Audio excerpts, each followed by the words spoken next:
A new AP poll asked Americans an open-ended question on their thoughts on the president, and the most common response has to do with his age, how old he is, and the oldest president in history.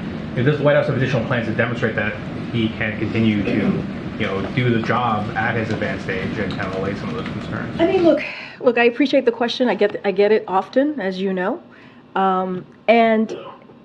what I would say, and I've said this many times, and many of my colleagues have said this, the president says this, if you watch him, if you've seen what he's done the last 2 years, this is a president has had a historic administration in just 2 years.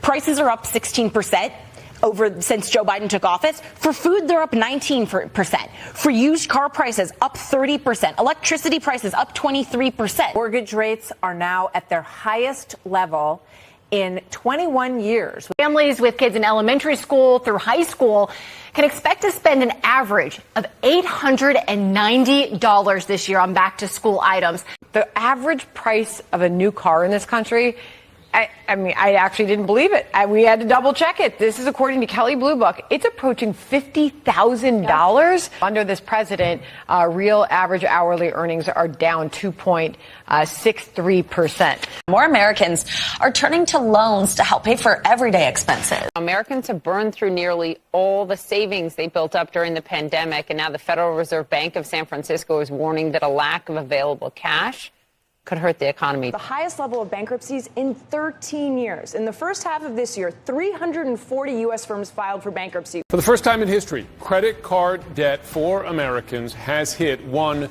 trillion. Last I looked, $1.62 trillion deficit for the first 10 months of this fiscal year. Unbelievable. And interest on the debt this fiscal year, 10 months in, is already up 15.5%. 5.5%. Our new CBS News poll shows widespread pessimism about the economy. Roughly 2/3 describe it as bad. Most say the economy's struggling and uncertain.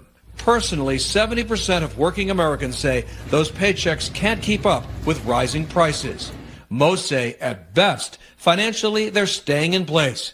But more than 1/3 say they're falling behind. Nearly half, 45%, think the Biden administration's actions are increasing inflation. Oh, God.